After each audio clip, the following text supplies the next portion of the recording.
Питерскому антропологу Макару Терешину специально ко Дню космонавтики удалось снять фоторепортаж о том, как жители пограничного с Коми-Мезенского района Архангельской области используют в быту отработавшие свою ступени ракет с космодрома Плесецк. Напомним, часть этих сокровищ ежегодно достаются и нашей республике. Традиционные районы падения в Коми – Ударский, Книжпогостский, Ухтинский и Карткировский районы.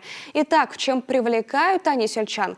Мало кто знает, пишет журнал, что каждая ступень – это несколько тонн алюминия, титана, меди, а в некоторых случаях и до пары кило серебра и золота. Свой промысел сборщики металла стали развивать в 90-х.